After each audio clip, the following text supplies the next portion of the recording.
পাঁচকাঠা হযরত আয়েশা সিদ্দিকা রাদিয়াল্লাহু তাআলা আনহা মহিলা মাদ্রাসার উদ্যোগে আয়োজিত আজকের বার্ষিক তাফসীরুল কোরআন মাহফিলে দূর দূরান্ত থেকে আগত দাওয়াতি মেহমানবৃন্দ, ওলামায়ে কেরাম, তলাবায়ে আযম, অত্র এলাকার আমার প্রাণ প্রিয় মুরব্বিয়ানে আযম এবং আমার সমবয়স্ক তরুণ যুবক ভাইরা, সময় যেহেতু সংক্ষিপ্ত, আমি কোনো ভূমিকায় যাচ্ছি না। আপনারা দেখতে পাচ্ছেন যে এই পোস্টারের মধ্যে একটা শব্দ লেখা হয়েছে, বার্ষিক তাফসীরুল কোরআন মাহফিল। তাফসীরুল কোরআন মাহফিল এই শব্দটার সাথে আমাদের এলাকার মানুষ একটু অপরিচিতই বলা চলে, কারণ আমাদের এলাকায় ওয়াজ মাহফিল আমরা শুনি বা ইসলামী মহাসম্মেলন দেখি, কিন্তু পোস্টারে তাফসীরুল কোরআন মাহফিল মনে হয় আমরা এই বছর প্রথম দেখতেছি। তো আমরা আগামী 30 তারিখ চট্টগ্রাম থেকে হেফাজতে ইসলামের কেন্দ্রীয় যুগ্ম মহাসচিব আল্লামা হারুন ইজহার সাহেব হাফিজাহুল্লাহ তিনি আসবেন। সে উপলক্ষে আমরা তাফসীরুল কোরআন মাহফিলের আয়োজন করেছি এবং সেখানে প্রত্যেক বক্তার নামের সাথে আপনারা দেখেছেন পোস্টারে যে বিষয় দেওয়া আছে। আসলে আমাদের যে ওয়াজ মাহফিলগুলো হয় বা ইসলামী সভাগুলো, সম্মেলনগুলো হয়, এগুলো থেকে মানুষ, সাধারণ মানুষ খুব একটা উপকৃত হতে পারে না, কারণ কিছু কিছু জিনিস বারবার আলোচনা আসে। যেমন ধরেন, কিছু ওয়াজ আপনাদের মুখস্থ আছে, পিতামাতার ওয়াজ, পিতামাতার খেদমত, এই ওয়াজ আমার চেয়ে ভালো আপনারা করতে পারবেন। কেন? কারণ এই ওয়াজ এত এত পরিমাণ হয়েছে এই দেশে যে এখন জনগণ এগুলো সব মুখস্থ করে ফেলছে। যে বক্তা কইলে তারপরের কথাটা মুখ দিয়া শ্রোতার বাইরে যায়, যে এরপরে এই কথাটা কইব, বা এই ঘটনাটা কইছে তারপরে ওই ঘটনাটা কইব। কিছু বিষয় আছে যেই জিনিসগুলো দ্বীনের মৌলিক বিষয়, বুনিয়াদি বিষয়, জরুরি বিষয়, জরুরিয়াতুম মিনাদ দ্বীন, অথচ সেই বিষয়গুলো নিয়ে আলোচনা হয় না। তো যদি প্রত্যেক মাহফিলে বক্তাদেরকে একটা একটা করে বিষয় নির্ধারণ করে দেওয়া হয় এবং ওই বিষয়টার উপর তারা যদি কোরআন এবং হাদিস থেকে, আকাবের আসলাফ বুজুর্গানে কেরামের জীবনী থেকে তারা যদি আলোচনা করেন, এর দ্বারা আমরা আর যাই হোক একটা বিষয়ের উপর একটা স্বচ্ছ ধারণা পেতে পারি যে আজকে একজন বক্তা ঈমান সম্পর্কে আলোচনা করবেন, ঈমান সম্পর্কে যাতে আমাদের একটা স্বচ্ছ ধারণা চলে আসে। আরেকজন আলোচনা করলো শিরক সম্পর্কে, শিরক সম্পর্কে যাতে একটা স্বচ্ছ ধারণা আমাদের চলে আসে। তো এরকম বিষয়ভিত্তিক আলোচনার এই সিস্টেমগুলো এটা শহর অঞ্চলে চলে, কিন্তু গ্রামে এই জিনিসটা আমার চোখে খুব একটা পড়ে নাই। তো আলহামদুলিল্লাহ, যেহেতু একটা নতুন সিস্টেম শুরু হয়েছে, আশা করি আপনারা এর দ্বারা আরো বেশি উপকৃত হবেন ইনশাআল্লাহ। আল্লাহ সুবহানাহু ওয়া তাআলা যেন তৌফিক দান করুন। কোরআনের তাফসীর, তাফসীরুল কোরআন মাহফিল, এটা যেন সত্যিকার অর্থেই কোরআনের তাফসীর হিসাবে গণ্য হয়। আল্লাহ যেন আমাদেরকে এবং আপনাদেরকে সবাইকে সেজন্য কবুল করেন, আমিন। আমি আপনাদের সামনে সূরা বাকারা থেকে ছোট্ট একটা আয়াত তেলাওয়াত করেছি। আল্লাহ সুবহানাহু ওয়া তাআলা এই আয়াতে কারিমায় বলছেন যে, আউযু বিল্লাহি মিনাশ শাইতানির রাজীম, ওয়াল্লাযী খালাকা লাকুম মা ফিল আরদি জামিআ, তিনিই সেই সত্তা আল্লাহ, খালাকা লাকুম, তোমাদের জন্য সৃষ্টি করেছেন, মা ফিল আরদি জামিআ, এই পৃথিবীতে যা কিছু আছে সবকিছু, এই পৃথিবীতে যা কিছু আছে সবকিছু আল্লাহ বলতেছেন আমি তোমাদের জন্য সৃষ্টি করেছি। সূরা আম্বিয়ার অন্য আয়াতে আল্লাহ তাআলা বলেন, ওয়ামা খালাকনাস সামাআ ওয়াল আরদা ওয়ামা বাইনাহুমা লাঈবিন, আসমান জমিন এবং এর মাঝখানে যা কিছু আছে এর কোনো কিছুই আমি অনর্থক সৃষ্টি করি নাই, অযথা সৃষ্টি করি নাই। এই পৃথিবীতে আমাদের দু চোখে আমরা যা কিছু দেখছি এবং আমাদের চোখের অন্তরালে আরো যা কিছু আছে, সমস্ত অণু পরমাণু, সমস্ত জীব কিংবা জড়, সমস্ত উপাদান, সমস্ত সমস্ত সমস্ত কিছু আল্লাহ তাআলা যা কিছু সৃষ্টি করছেন, তিনি বলতেছেন মা ফিল আরদ, যা কিছু পৃথিবীতে আছে সমস্ত কিছুই আমি তোমাদের কল্যাণের জন্য, তোমাদের খেদমতের জন্য, তোমাদের সেবার জন্য আমি নিয়োজিত করেছি, সৃষ্টি করেছি। আল্লাহ তাআলা কোনো কিছুই উদ্দেশ্যহীন করেন না। প্রতিটা জিনিস সৃষ্টির পিছনেই তার কোনো না কোনো উদ্দেশ্য আছে। আল্লাহর কোনো কাজই হিকমত থেকে খালি না, উদ্দেশ্য থেকে মুক্ত না।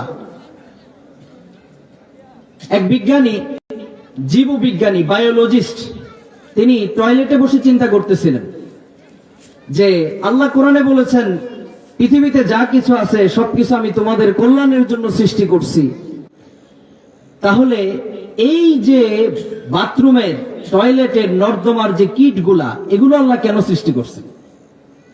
এটা তার মনের মধ্যে একটা প্রশ্ন তৈরি হলো। মওয়াজে আশরাফিয়ার মধ্যে থানভী রহমাতুল্লাহ আলাইহি এই ঘটনাটা উল্লেখ করছেন। কিছুদিন পর তিনি চোখের একটা মারাত্মক ব্যাধিতে আক্রান্ত হলেন। ডাক্তারের কাছে গেলেন, কোন ডাক্তার তার এই রোগের চিকিৎসা করতে পারতেছে না। সর্বশেষে এক ডাক্তার রাজি হলো এই শর্তে যে আপনি যেহেতু একজন বিজ্ঞানী, সায়েন্টিস্ট, বায়োলজিস্ট, আপনাকে আমি চিকিৎসা করব, কিন্তু আপনি প্রশ্ন করতে পারবেন না যে আমি কোন জিনিস দিয়ে আপনার চিকিৎসা করছি। তো চিকিৎসার পর আল্লাহ তাকে সুস্থ করে দিলেন। সুস্থ হওয়ার পর ওই লোক বলতেছে যে আচ্ছা, এখন তো সুস্থ হয়ে গেছি, জানলে তো আর কোনো অসুবিধা নাই, এখন বলো তুমি কোন জিনিস দিয়ে আমার চিকিৎসা করছো? তো এই ডাক্তার বলল, আমি আপনাকে চিকিৎসা করেছি যেই মেডিসিনটা দিয়ে, ওটা বিজ্ঞানীরা তৈরি করেছেন বাথরুমের নর্দমার কিট থেকে। বাথরুমের যে পোকা হয়, নর্দমার যে কিট, এই কিট থেকে বিজ্ঞানীরা এই ওষুধটা তৈরি করেছেন। তখন ওই লোক বলল সুবহানাল্লাহ, যে আল্লাহ তাআলা বলেছেন কোনো কিছুই অযথা অনর্থক সৃষ্টি করেন নাই, সকল কিছুকেই আমাদের কল্যাণ এবং খেদমতের জন্য সৃষ্টি করেছেন। আল্লাহর এই কথা চরম সত্য। তো আল্লাহ তাআলা এই পৃথিবীতে আমাদের খেদমতের জন্য সমস্ত প্রাণীকে নিয়োজিত করেছেন। আলো, বাতাস, চন্দ্র, সূর্য, সমস্ত কিছুকে নিয়োজিত করেছেন।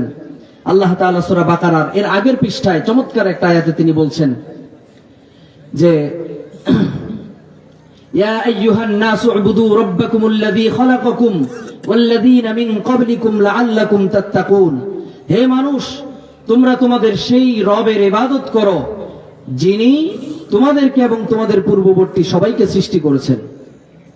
এরপর বলতেছেন যে যিনি আকাশ থেকে তোমাদের জন্য পানি বর্ষণ করেন, আনজালা লাকুম মিনাস সামাই মা, যিনি আকাশ থেকে তোমাদের জন্য পানি বর্ষণ করেন, সেই পানি দিয়ে তোমাদের জন্য জমিনকে উর্বর করে তোলেন, জমিন থেকে ফসল উৎপন্ন করেন।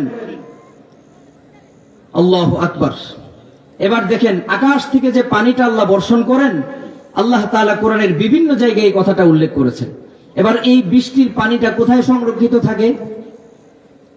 এই বৃষ্টির পানিটা খাল, বিল, নদী, নালা হয়ে সমুদ্রে চলে যায়। যখন আকাশ থেকে বৃষ্টির পানিটা বর্ষণ হয়, ওই পানিটা থেকে স্বচ্ছ, পবিত্র এবং এটা খাবারের উপযোগী। এই পানিটাই যখন খালে বিলে যায়, তখন আবার এটা খাবারের উপযোগী থাকে না। এটা যখন আবার সমুদ্রে চলে যায়, এই মিষ্টি পানিটা তখন বিষাক্ত, লবণাক্ত হয়ে যায়। ওইটা খাওয়া তো দূরের কথা, মুখেও দেওয়া যায় না। সেই সমুদ্রের পানি থেকে সমুদ্র উপকূলের মানুষেরা আবার লবণ তৈরি করে। সুবহানাল্লাহ। লবণ কোনো কারখানায় তৈরি হয় না, কারখানায় লবণ ভাঙানো হয়, কিন্তু লবণ তৈরি হয় সমুদ্রের পানি থেকে। আপনারা যদি কুতুবদিয়া বা কক্সবাজারের আশপাশের এলাকাগুলোতে গিয়ে থাকেন, সরাসরি দেখতে পাবেন লবণ কিভাবে তৈরি হচ্ছে। তাহলে যেই বৃষ্টির পানি আল্লাহ আকাশ থেকে নাজিল করলেন, তখন এটাতে লবণ ছিল না, কিন্তু খাল, বিল, নদী, নালা হয়ে এটা যখন সমুদ্রে গেল, আল্লাহ সেই পানিটাকে লবণাক্ত করে দিলেন। লবণাক্ত করার দুইটা কারণ। কয়টা কারণ? দুইটা কারণ। লবণ দিয়ে যে কোনো জিনিসকে সংরক্ষণ করা যায়। লবণ একটা প্রিজারভেটিভ, সংরক্ষক। লবণ দিয়ে ওই যে লবণা ইলিশ বেছে না, নোনা ইলিশ, নোনা ইলিশ না, পৃথিবীর অনেক কিছু এভাবে লবণ দিয়ে সংরক্ষণ করা হয় প্রাচীন কাল থেকে। লবণ দিয়ে আল্লাহ তাআলা আকাশ থেকে যে পানিটা বর্ষণ করতেছেন, ওই পানিটাকে সমুদ্রে তিনি ধারণ করেছেন, সংরক্ষণ করেছেন লবণ দিয়ে। আর না হয় পানিটা কি দূষিত হয়ে যেত। পুকুরে যখন পানি নষ্ট হয়ে যায়, তখন আপনারা কি দেন? লবণ দেন। লবণের মধ্যে অ্যান্টিব্যাকটেরিয়াল এবং অ্যান্টি ফাঙ্গাল কিছু গুণ আছে, যেটার কারণে লবণ ব্যাকটেরিয়া, ক্ষতিকর ব্যাকটেরিয়া এবং ফাঙ্গাসকে কি করে? মেরে ফেলে পানিকে বিশুদ্ধ করে লবণ।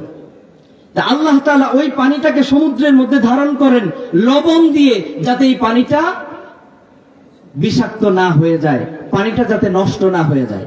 এবার ওই সমুদ্র থেকে আবার সূর্যের তাপের মাধ্যমে পানিটাকে বাষ্পীভূত করে মেঘমালা রূপে আকাশে আবার ওই পানিটাকে সংরক্ষণ করেন, বলেন সুবহানাল্লাহ। এবার আকাশে মেঘ রূপে যখন পানিটা থাকে, এই পানি দেখেন সূর্যের প্রচন্ড তাপে, আমরা জানি তাপে বরফ গলে যায়, কিন্তু আকাশে যে পানিটা আছে ওই পানিটা কিন্তু সূর্যের তাপে গলে যায় না। কারণ বর্ষাকাল ছাড়া শীতকালে এই পানিটা আল্লাহ সুবহানাহু ওয়া তাআলা কি করেন, এই পানিটাকে বাতাস দ্বারা, বাতাসকে প্রবাহিত করে পৃথিবীর উত্তর মেরুতে নিয়ে যান। পৃথিবীর দুইটা মেরু, উত্তর মেরুতে হলো বরফ অঞ্চল, ওই পুরো অঞ্চলটা কি বরফ দ্বারা আবৃত, বরফ দ্বারা ঢাকা। এই পানিটাকেই আল্লাহ তাআলা সমুদ্র থেকে বাষ্পীভূত করে মেঘের আকারে আকাশে সংরক্ষণ করে বাতাসের দ্বারা ওই পানিটাকে পৃথিবীর উত্তর মেরুতে নিয়ে সেখানে নিয়ে বরফ আকারে হিমালয় সহ ওই পুরো অঞ্চলটাতে আল্লাহ এই পানিগুলোকে সংরক্ষণ করে। এবার সারা বছর এই রৌদ্রের তাপে আস্তে আস্তে গলতে গলতে পৃথিবীর সমস্ত নদী নালাগুলো এই পানি প্রবাহিত হয়, আবার মানুষ বিশুদ্ধ পানি লাভ করে। এই যে আল্লাহ সুবহানাহু ওয়া তাআলা এত কিছু আমাদের জন্য করেছেন, এই মানুষকে আল্লাহ তাআলা সৃষ্টি করছেন, মানুষের কি কোনো পৃথিবীতে লক্ষ্য উদ্দেশ্য নাই? আল্লাহ প্রতিটা জিনিসকে সৃষ্টি করছেন মানুষের খেদমতের জন্য, মানুষের কল্যাণের জন্য। তাহলে আল্লাহ মানুষকে কেন সৃষ্টি করেছেন? আল্লাহ তাআলা কোরআনুল কারীমে 3 আয়াতের মধ্যে মানুষ সৃষ্টির উদ্দেশ্য বর্ণনা করেছেন। প্রথম আয়াত সূরা যারিয়াতের 56 নম্বর আয়াত, আল্লাহ তাআলা বলতেছেন, ওয়ামা খালাকুতুল জিন্না ওয়াল ইনসা ইল্লা লিয়াবুদুন, আমি মানুষ এবং জিনকে সৃষ্টি করেছি শুধুমাত্র আমার ইবাদতের জন্য, আমার গোলামির জন্য, আমার দাসত্বের জন্য, বলেন সুবহানাল্লাহ। তাহলে পৃথিবীর সমস্ত কিছুকে আল্লাহ সৃষ্টি করেছেন মানুষের খেদমতের জন্য, মানুষের কল্যাণের জন্য, মানুষের উপকারের জন্য, আর মানুষকে আল্লাহ সৃষ্টি করেছেন তার ইবাদতের জন্য। যেই জিনিসটা যেই উদ্দেশ্যে সৃষ্টি করা হয়, সেই উদ্দেশ্য যদি নস্যাৎ হয়ে যায়, সেই উদ্দেশ্য যদি ওই জিনিসটা দিয়ে হাসিল করা না যায়, তাহলে ওই জিনিসটার কোনো দাম থাকে না। যেমন এই মাইকটা সৃষ্টি করা হয়েছে, তৈরি করা হয়েছে সাউন্ড, আওয়াজের জন্য। যদি আওয়াজ না দেয় এই মাইক আপনারা ভাড়া আনবেন? ভাড়া আনবেন? নষ্ট মাইক ভাড়া আনবেন? আনবেন না। লাইট তৈরি করা হয়েছে আলো দেওয়ার জন্য, যদি আলো না দেয় দোকান থেকে আপনি কখনোই এটা কিনবেন না। তাহলে যেই জিনিসটা যে উদ্দেশ্যে বানানো হয়েছে, সেই উদ্দেশ্য যদি ওইটা দিয়ে হাসিল না হয়, তাহলে ওই জিনিসটার কোনো মূল্য থাকে না। আল্লাহ তাআলা মানুষকে যেই উদ্দেশ্যে সৃষ্টি করেছেন, মানুষ যদি সেই উদ্দেশ্য হাসিলের চেষ্টা করে, মানুষকে দিয়ে যদি সেই উদ্দেশ্য হাসিল হয়, তাহলে মানুষের মূল্য আছে। যদি সেই উদ্দেশ্য হাসিল না হয়, তাহলে মানুষের এই পৃথিবীতে কোনো মূল্য নাই। মানুষকে আল্লাহ সৃষ্টি করেছেন আল্লাহর গোলামি করার জন্য, দাসত্ব করার জন্য। এখন আমরা পৃথিবীতে যা কিছু করতেছি, আমাদের যে জীবন, এই জীবনে আমরা কি দেখি? আমরা জন্ম থেকে বড় হওয়ার পরে মোটামুটি যখন বয়স হয়, পড়াশোনা শুরু করি। 5-6 বছর থেকে পড়াশোনা শুরু করি। পড়াশোনা করে টার্গেট থাকে যে বড় শিক্ষিত হব, উচ্চ শিক্ষিত হব, চাকরি বাকরি করব, ব্যবসা বাণিজ্য করব, এরকম একটা টার্গেট থাকে। তো এরপরে চাকরি বাকরি করে উদ্দেশ্য কি? টাকা পয়সা কামানো, টাকা পয়সা কামানো, দুনিয়াতে জীবন যাপন করা। এরপর যখন কিছু টাকা পয়সা হবে, বিয়ে শাদী করব, স্ত্রী সন্তানাদি জন্ম দেব, পৃথিবীতে আরামে জীবন যাপন করব। যদি টাকা পয়সা হয়, একটা ঘর বানাবো, বাড়ি তৈরি করব, নিরাপত্তার ব্যবস্থা করব, তাই তো? এটা হচ্ছে এখন বর্তমান সময়ে আমাদের কি লক্ষ্য উদ্দেশ্য জীবনের। আমরা যা কিছু করতেছি সবকিছু হলো দুনিয়ার জন্য। সেম এই কাজগুলো একটা জন্তু জানোয়ারও করে। ধরেন আপনি চিন্তা করেন, আপনি ব্যবসা করতেছেন কিসের জন্য? খাবারের জন্য, কয়টা খাবার জোগাড়ের জন্য, তাই তো? তো খাবারের চিন্তা তো একটা কুকুরও করে, খাবারের চিন্তা একটা কুকুরও করে। আপনি দেখবেন যে গ্রামের এক মাথার কুকুর আর এক মাথায় চলে যায়, কি যদি শুনে যে যদি আওয়াজ আসে বা ঘ্রাণ আসে যে ওই বাড়িতে রান্না বান্না হচ্ছে, বিয়ের রান্না বান্না হচ্ছে, কুকুর কি দাওয়াত দিয়ে আনতে হয় নাকি? কুত্তা কি দাওয়াত দিয়ে আনতে হয়? সে তার রিজিকের সন্ধানে সেখানে চলে যায়, খাবারের সন্ধানে। খাবারের খোঁজ তো কুকুরও করে। আচ্ছা, এরপরে বলবেন মানুষ সন্তান জন্ম দেয়, প্রজনন কার্য করে, তাহলে এই কাজটা তো কুকুরও করে। কুকুরও সন্তান জন্ম দেয়, বরং মানুষের চেয়ে বেশি দেয়। বছরে 2, 4, 5টা 10টা পর্যন্ত দেয়। মানুষের চেয়ে কি দেয়? বেশি দেয়। কুকুরও সন্তান জন্ম দেয়। কুকুরের একটা বাসস্থান আছে, বাসস্থানের চিন্তা করে যেখানে সে নিরাপদে বসবাস করতে পারবে।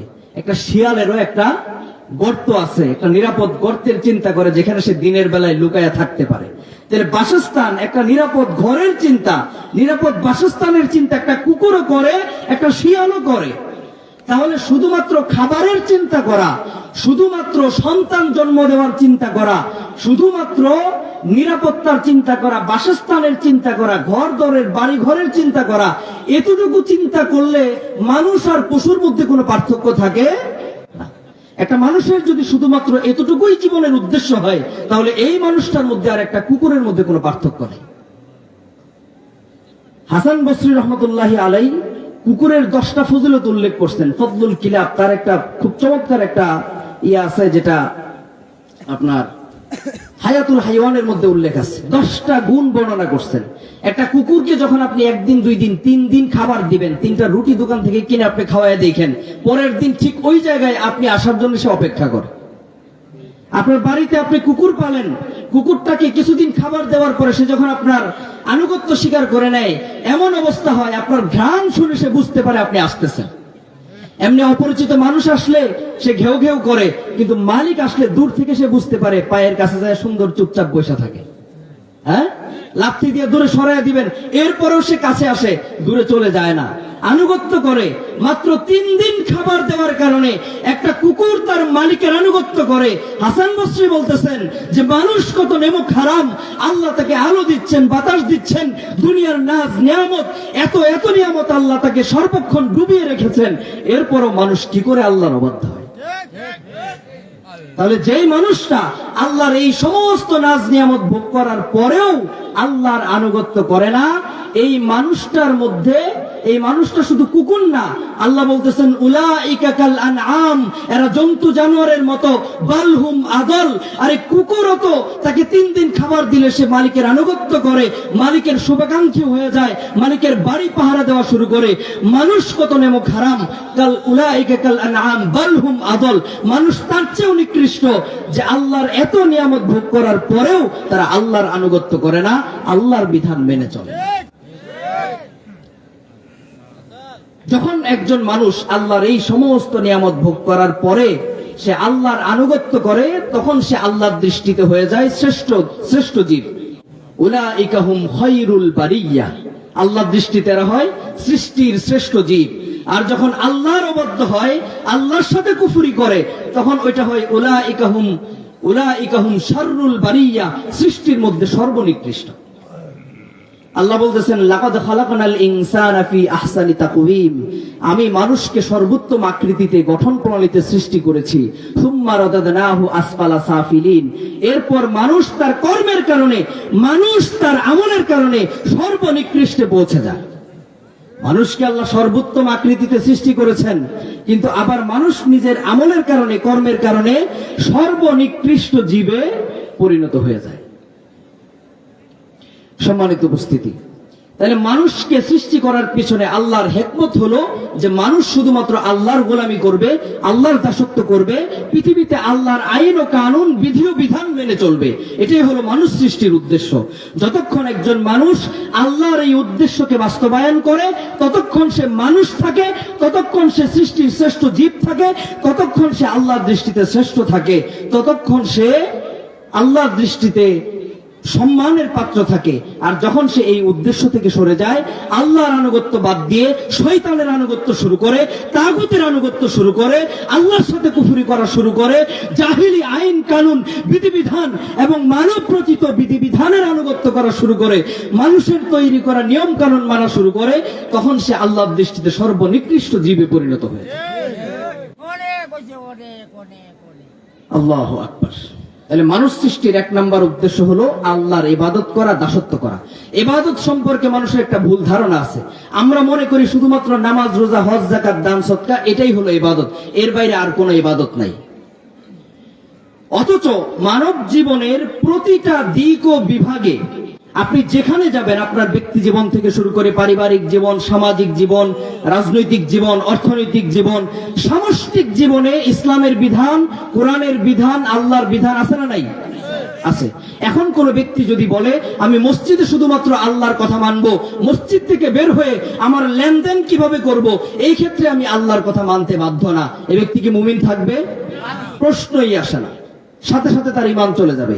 কেউ যদি বলে আমি আমার ব্যক্তি জীবনে ইসলাম মানবো, আমি হজ করব, যাকাত দেব, দান সদকা করব, সব করব, কিন্তু আমার রাজনৈতিক জীবনে ইসলাম যা বলে সেটা আমি মানবো না, ইনসাফ প্রতিষ্ঠা করব না, তাওহীদ প্রতিষ্ঠা করব না, যদি এই কথা বলে তার ঈমান থাকবে? থাকবে না। আল্লাহ কোরআনে স্পষ্ট ঘোষণা দিয়েছেন 110টা আয়াতের মধ্যে সার্বভৌমত্বের মালিক হচ্ছেন কে? আল্লাহ। এখন যদি কেউ রাজনৈতিক বুলি হিসাবে যদি বলে যে সার্বভৌমত্বের মালিক জনগণ, আইন বিধান প্রণয়নের মালিক সংসদ সদস্যগণ, এই ব্যক্তির ঈমান কি থাকবে? প্রশ্নই আসে। আল্লাহ বলতেছেন ওয়ালা ইউশরিকু ফি হুকমিহি আহাদা, আল্লাহ তার বিধানের ক্ষেত্রে কাউকে শরীক করেন না। আল্লাহ যখন সৃষ্টি করছেন কাউকে শরীকানা ছিল? আল্লাহ একাই সৃষ্টি করছেন। আল্লাহ যে রিজিক দেন কারো কোনো শরীক আছে? না কোনো গাউস কুতুব, খাজা বাবা, গাজা বাবা, দরগাওয়ালা, দুর্গাওয়ালা, আতা বক্স, গঞ্জে বক্স, গেসুদরাজ, জুলফেদরাজ, তেনাপীর, ল্যাংটাপীর, বদনাপীর, কুমির, গাছ, মাছ, পাথর, কারো কোনো অংশীদারিত্ব আছে আল্লাহর সাথে? আল্লাহ একাই স্রষ্টা, একাই রিজিক দাতা, আল্লাহ একাই বিধান দাতা। আল্লাহকে যেমন এককভাবে স্রষ্টা হিসেবে মানতে হবে, এককভাবে রিজিক দাতা হিসেবে মানতে হবে, আল্লাহকে এককভাবে বিধানদাতা হিসেবে মানতে হবে। আল্লাহ একাই বিধানদাতা, আল্লাহর বিধান হলো এই কোরআন। যদি কেউ মনে করে যে মানুষের অধিকার আছে আইন তৈরি করার, আল্লাহ বলতেছেন চোর চুরি করলে হাত কেটে দাও, সূরা মায়েদার 38 নম্বর আয়াত, ওয়াসারিকু ওয়াসারিকাতু ফাকতাউ আইদিয়াহুমা, নারী হোক পুরুষ হোক হাত কেটে দাও, এটা আইনটা কার? আল্লাহ। এখন যদি কেউ আইন তৈরি করে যে না না না এটা মধ্যযুগীয় বর্বর যুগের আইন, এই আইন আমাদের এই আধুনিক যুগে চলতে পারে না, কোরআনের এই আইন মসজিদে নামাজ ইমাম সাহেব পড়তে পারবে, কিন্তু এই কথা বলা যাবে না, এই কথা বললে জেলখানায় আইনের ঘরে ঢুকিয়ে দিতে হবে, এই কথা যদি কেউ বলে ঈমান থাকবে? আপনি রাজনীতি করেন ভালো কথা, কিন্তু কোরআনের বিরুদ্ধে গিয়ে কোনো রাজনীতি করা যাবে না। ইসলাম আপনার ব্যক্তি জীবন থেকে শুরু করে পারিবারিক জীবন, সামাজিক জীবন, রাজনৈতিক জীবন, আপনার দেন দরবার, সালিশ, আইন, আদালত, সমস্ত ক্ষেত্রে ইসলামের বিধান, কোরআনের বিধান আছে। এই প্রতিটা বিধান মেনে চলার নাম হলো ইসলাম, আর যে মেনে চলে তার নাম হলো মুসলিম, তার নাম হলো মুসলমান। যে বলে এর কোন বিধান আমি মানি না, সাথে সাথে তার নামটা ইমানদারের কাতা থেকে কাটা হয়ে যায়। সম্মানিত উপস্থিতি, যে কথা বলতেছিলাম যে ইবাদত শুধুমাত্র নামাজ, রোজা, হজ, যাকাত না। ইবাদত মানে বন্দের হক সঠিকভাবে বুঝাইয়া দেওয়া, ইবাদত মানে সন্তানের হক সঠিকভাবে আদায় করা, ইবাদত মানে পিতামাতার হক সঠিকভাবে আদায় করা, ইবাদত মানে স্ত্রীর হক সঠিকভাবে আদায় করা, ইবাদত মানে প্রতিবেশীর হক সঠিকভাবে আদায় করা, ইবাদত মানে সমাজের প্রতিটা দিক ও বিভাগে আল্লাহর প্রতিটা হুকুম এবং রাসূল সাল্লাল্লাহু আলাইহি ওয়াসাল্লামের তরিকা মেনে চলা, এটাই হলো এক কথায় ইবাদত। ইমতিসালুল আওয়ামির ওয়াজতিনাবুন নওয়াহি, আল্লাহর সমস্ত আদেশকে আঁকড়ে ধরা আর নিষেধকে বর্জন করা, এটাই হলো ইবাদত। সহজ কথা। ইমাম রাগিব ইসফাহানি বলতেছেন মানুষ সৃষ্টির দ্বিতীয় নাম্বার উদ্দেশ্য হলো আল্লাহর জমিনে আল্লাহর খেলাফতকে প্রতিষ্ঠা করা, আল্লাহর জমিনে আল্লাহর খেলাফতকে প্রতিষ্ঠা করা। আল্লাহ বলতেছেন মানুষ সৃষ্টির আগেই ফেরেশতাদের উদ্দেশ্যে তিনি যে ভাষণ দিয়েছিলেন সেখানে তিনি বলছেন ওয়াইদ ক্বালা রাব্বুকা লিল মালাইকাতি ইন্নী জাইলুন ফিল আরদি খলিফা। স্মরণ করো ওই সময়ের কথা যখন তোমার রব ফেরেশতাদেরকে বলেছিলেন নিশ্চয়ই পৃথিবীতে আমি আমার প্রতিনিধি খলিফা প্রেরণ করব। কি প্রেরণ করবেন? খলিফা। তাহলে মানুষের দ্বিতীয় নাম্বার উদ্দেশ্য হলো, মানুষের পৃথিবীতে দায়িত্ব হলো আল্লাহর জমিনে আল্লাহর খেলাফতকে প্রতিষ্ঠিত করা। ব্যক্তিগত জীবনে, পারিবারিক জীবনে, সামাজিক জীবনে ইসলাম নিজে মানার নাম হলো ইবাদত, আর অন্যকে মানানোর নাম হলো খেলাফত। নিজে মানার নাম হলো ইবাদত, অন্যকে মানানোর ব্যবস্থাপনার নাম হলো খেলাফত। এখন আমরা খেলাফত কি জিনিস বুঝি না। আমরা গণতন্ত্র বুঝি, চায়ের স্টলে বৈশা চায়ের কাপে চুমুক দিতে দিতে গণতন্ত্রের আলোচনা করি, ভোট কবে এই নিয়ে আমাদের টেনশনের শেষ নাই। কিন্তু আল্লাহ যে পৃথিবীতে, আল্লাহর রাজত্ব কেমন হবে, পৃথিবীতে আল্লাহর আইন ও কানুন কিভাবে প্রতিষ্ঠিত হবে, মানুষের উপর আদল ইনসাফ কিভাবে প্রতিষ্ঠিত হবে, এই বিধান আল্লাহ যে দিয়ে দিয়েছেন, রাজনৈতিক ব্যবস্থাপনার নাম তিনি দিয়েছেন খেলাফত ব্যবস্থা, এই খেলাফতের ব্যাপারে আমাদের কোনো ধারণাও নাই। গত 100 বছর যাবত, প্রায় 100 বছর যাবত পৃথিবীতে মানুষ রাজতন্ত্র দিয়ে শাসিত হয়েছে। এরপরে এসেছে সমাজতন্ত্র, সোশ্যালিজম, সমাজতন্ত্র দিয়ে শাসিত হয়েছে। এরপরে আসছে গণতন্ত্র, ডেমোক্রেসি, গণতন্ত্র দিয়ে আজকের পৃথিবীতে মানুষ শাসিত হচ্ছে। পৃথিবীর প্রায় ম্যাক্সিমাম দেশগুলোতেই গণতন্ত্র চলতেছে। অথচ ইসলামের একটা পূর্ণাঙ্গ রাষ্ট্র ব্যবস্থা আছে, তার নাম হলো খেলাফত ব্যবস্থা। এই ব্যাপারে আমাদের মুসলমানদের মধ্যে এখন কোনো মাথা ব্যথা নাই। অথচ আল্লাহ রাসূল সাল্লাল্লাহু আলাইহি ওয়াসাল্লাম যখন ইন্তেকাল করেছেন, তার লাশ মুবারক, তার দেহ মুবারক দাফন হয় নাই, এই সিদ্ধান্ত নেওয়ার আগ পর্যন্ত মুসলমানদের পরবর্তী খলিফা কে হবেন, পরবর্তী বৈশ্বিক নেতা কে হবেন। রাসূল সাল্লাল্লাহু আলাইহি ওয়াসাল্লাম ইন্তেকাল করেছেন কি বারে? সোমবার। সোমবারে ইন্তেকাল করেছেন। সোম, মঙ্গল, বুধবার তার দেহ মুবারক দাফন হয়েছে। 3 দিন পর্যন্ত রাসূল সাল্লাল্লাহু আলাইহি ওয়াসাল্লামের দেহ মুবারক রেখে দেওয়া হয়েছে এই সিদ্ধান্ত গ্রহণের জন্য যে মুসলমানদের পরবর্তী নেতা কে হবেন, খলিফা কে হবেন, এটা নির্ধারণ করার আগ পর্যন্ত রাসূল সাল্লাল্লাহু আলাইহি ওয়াসাল্লামের দেহ মুবারক দাফন হবে না। এখান থেকে ফুকাহায়ে কেরাম সিদ্ধান্ত দিয়েছেন। ইমাম মাওয়ারদি আহকামুস সুলতানিয়ার মধ্যে স্পষ্টভাবে উল্লেখ করেছেন, মুসলমানদের জন্য পৃথিবীতে 3 দিনের বেশি খলিফাবিহীন, খেলাফতবিহীন থাকা জায়েজ না। আর আজকে শত শত বছর ধরে মুসলমান খেলাফত কি জিনিস জানেই না। এখন খেলাফত হইল পীর সাহেব তার মুরিদরে খেলাফত দিয়ে গেছে, এটা হইল খেলাফত। খলিফা কারে কয়? দর্জি যে কাপড় সেলাই করে তারে কয় খলিফা। আবার ওই যে হাজম যে মুসলমানি করে, খতনা করায়, তারে কয় খলিফা কোন কোন এলাকায়। তো এই হলো অবস্থা। আর খলিফা বলতে কি? মুসলমানদের কেন্দ্রীয় নেতা, সারা পৃথিবীর মুসলমানরা যার রহমতের, শাসনের, আদল ইনসাফের ছায়াতলে বসবাস করে, তাকে বলে খলিফা। আজকে সারা পৃথিবীতে খ্রিস্টানদের একজন বৈশ্বিক কেন্দ্রীয় নেতা আছে, তাকে তারা বলে পোপ। আজকে সারা পৃথিবীতে ইহুদিদের একজন বৈশ্বিক নেতা আছে, যার অধীনে সারা পৃথিবীর মুসলমানরা, ইহুদিরা ঐক্যবদ্ধ। কিন্তু দুঃখজনক বিষয় হলো আজকে সারা পৃথিবীতে মুসলমানদের এমন কোন নেতা নাই, এমন কোন খলিফা নাই যার অধীনে সারা পৃথিবীর মুসলমানরা ঐক্যবদ্ধ হতে পারে। যার কারণেই আজকে সারা পৃথিবীতে মুসলমান মায়ের খায়। সারা পৃথিবীতে কোথাও একটা খ্রিস্টানের উপর আক্রমণ হলে পোপ গর্জে উঠে, খ্রিস্টান রাষ্ট্রগুলো ঐক্যবদ্ধভাবে তার পাশে দাঁড়ায়।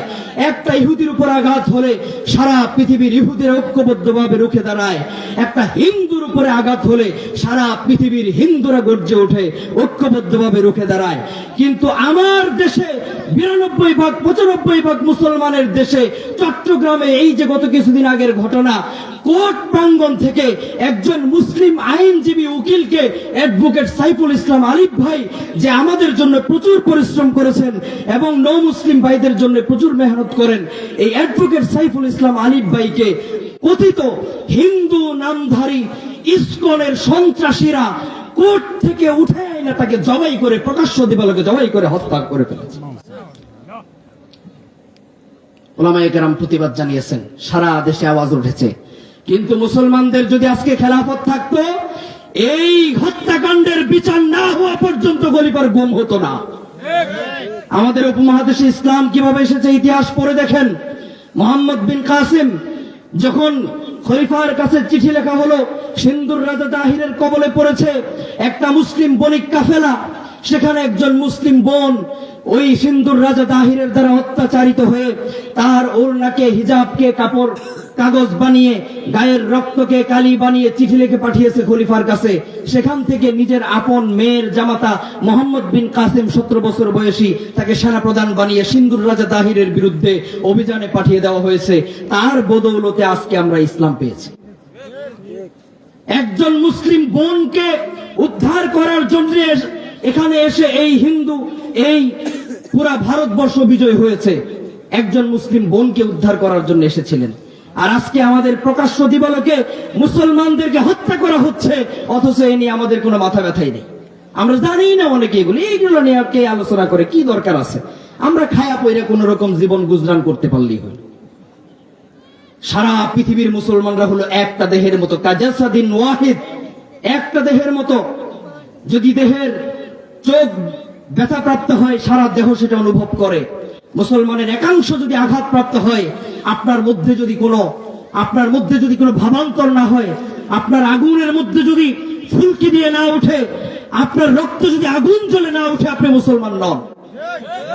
কারণ সারা পৃথিবীর মুসলমান হলো একটা দেহের মতো। সম্মানিত উপস্থিতি, আমি যে বিষয়ে আলোচনা শুরু করেছিলাম এটা অনেক লম্বা আলোচনা, তো আমার সময় একেবারেই সংক্ষিপ্ত, এজন্য আমি আলোচনার দীর্ঘ করছি না। আমি একটু আলোচনার সামারি বা সারসংক্ষেপটা আপনাদের সামনে পেশ করে শেষ করবো ইনশাআল্লাহ। তাহলে পৃথিবীর সমস্ত কিছুকে আল্লাহ কোনো না কোনো উদ্দেশ্য নিয়ে সৃষ্টি করেছেন, সমস্ত কিছুকে মানুষের খেদমতে নিয়োজিত করেছেন। আর মানুষকে আল্লাহ তিনটা দায়িত্ব দিয়েছেন। এর মধ্যে 1 নাম্বার দায়িত্ব হলো আল্লাহর ইবাদত করা, আল্লাহর দাসত্ব করা। 2 নাম্বার দায়িত্ব হলো আল্লাহর খেলাফতকে পৃথিবীতে বাস্তবায়ন করা। আর 3 নাম্বার আরেকটা পয়েন্ট ইমাম রাগিব ইসফাহানি উল্লেখ করেছেন, সেটা হচ্ছে হুয়াল্লাযী আনশাআকুম মিনাল আরদি ওয়াস্তা'মারাকুম ফিহা, পৃথিবীকে আবাদ করা। এখন আমরা এই 3 নাম্বার কাজটা খুব ভালো করতেছি। আমরা খেতে খামারে, কৃষি কাজে, চাকরি বাকরি, ব্যবসা বাণিজ্য সব কিছু করতেছি দুনিয়াকে আবাদ করার জন্য, কিন্তু মূল যে উদ্দেশ্য আল্লাহর ইবাদত এবং খেলাফত, এটা আমরা বিলকুল ভুলে গেছি। সম্মানিত উপস্থিতি, সাহাবায়ে কেরাম বেশিরভাগই ছিলেন হেজাজের, অথচ তাদের কবর পাওয়া যায় পৃথিবীর এক প্রান্ত থেকে আরেক প্রান্তে। সেই আফ্রিকা থেকে নিয়ে চীন পর্যন্ত সাহাবায়ে কেরামের সারা পৃথিবীর জায়গায় জায়গায় সাহাবাদের কবর পাওয়া যায়। কেন? তাদের তো আমাদের যে চিন্তা, তাদের যদি এই চিন্তা থাকতো যে আমি তো ইসলাম পাইছি, রসুলের সোহবতের মতো নিয়ামত আমি পেয়েছি, আমার আর চিন্তা কি? জান্নাতের সার্টিফিকেট আমি পেয়ে গেছি, আমার আর চিন্তা কি? না, তারা এই চিন্তা নিয়ে বসে থাকেন নাই, বরং সারা পৃথিবীকে কিভাবে বিজয় করা যায়, সারা পৃথিবীকে কিভাবে ইসলামের আদল ইনসাফের ছায়াতলে নিয়ে আসা যায়, সেই মিশন নিয়ে তারা সারা পৃথিবীতে চষে বেরিয়েছেন। সারা পৃথিবীতে যেখানে দাওয়াত দরকার সেখানে দাওয়াত নিয়ে, যেখানে জিহাদ দরকার সেখানে জিহাদের মিশন নিয়ে সারা পৃথিবীতে তারা ছড়িয়ে ছিটিয়ে গেছেন। তাদের বদৌলতে আজকে সারা পৃথিবীতে ইসলামের সন্ধান মানুষ পেয়েছে। যদি তারা চিন্তা করতেন যে আমাদের কি দরকার, আমাদের খেয়ে পরে জীবন গুজরান করতে পারলেই হইতো, এই চিন্তা করলে আজকে আমরা ইসলাম পাইতাম না। সম্মানিত উপস্থিতি, কাদেসিয়ার যুদ্ধে রুস্তম পাহলওয়ান সাহাবী রিবঈ ইবনে আমিরকে প্রশ্ন করেছিলেন যে তোমরা সেই আরবের মরুভূমি থেকে পারস্যে এত দূরে তোমরা কেন এসেছো? রিবঈ ইবনে আমির রাদিয়াল্লাহু তাআলা আনহু উত্তর দিয়েছিলেন, ইন্নাল্লাহা কাদ ইবতাআসানা আন নুখরিজাল ইবাদা মিন ইবাদাতিল ইবাদি ইলা ইবাদাতি রাব্বিল ইবাদ ওয়া মিন জাওরিল আদিয়ানি ইলা আদলিল ইসলাম ওয়া মিন যিকিদ দুনিয়া ইলা সাআতিল আখিরাহ। আরে আমরা তো আসি নাই, স্বয়ং আল্লাহ তাআলা আমাদেরকে পাঠাইছেন। কেন পাঠাইছেন? আন নুখরিজাল ইবাদা মিন ইবাদাতিল ইবাদি ইলা ইবাদাতি রাব্বিল ইবাদ, মানুষকে মানুষের গোলামির শৃঙ্খল থেকে, দাসত্ব থেকে মুক্ত করে আল্লাহর ইবাদতের, আল্লাহর গোলামির দিকে নিয়ে আসার জন্য। অমিন জাওরিল আদিয়ানি ইলা আদলিল ইসলাম, মানুষকে পৃথিবীর তাবৎ ভ্রান্ত ধর্ম মতবাদের শৃঙ্খল থেকে, অন্যায় অবিচার থেকে মুক্ত করে ইসলামের ন্যায় ইনসাফের ছায়াতলে নিয়ে আসার জন্য। অমিন যিকিদ দুনিয়া ইলা সাআতিল আখিরাহ, দুনিয়ার সংকীর্ণতা থেকে মানুষকে মুক্ত করে আখিরাতের প্রশস্ততার দিকে মানুষকে নিয়ে আসার জন্য আল্লাহ তাআলা আমাদেরকে পাঠাইছেন। এই মিশন নিয়ে তারা পৃথিবীর দিক বিদিক ছড়িয়ে গেছেন। দাওয়াত এবং জিহাদের মিশন নিয়ে সারা পৃথিবীতে তারা ছড়িয়ে গিয়েছেন। এই লক্ষ্যেই সাহাবী সাদ বিন আবি ওয়াক্কাস রাদিয়াল্লাহু তাআলা আনহু, আল্লাহ রাসূল সাল্লাল্লাহু আলাইহি ওয়াসাল্লামের আপন মামা, আল্লাহ রাসূল সাল্লাল্লাহু আলাইহি ওয়াসাল্লামের সম্পর্কে মামা হন। তিনি 10,000 সাড়ে দশ হাজার সৈন্যের বাহিনী নিয়ে তিনি রওনা দিয়েছেন পৃথিবীর এক প্রান্ত থেকে, মধ্যপ্রাচ্য থেকে, হেজাজ থেকে চীনের উদ্দেশ্যে। মাঝখানে পড়েছে সমুদ্র।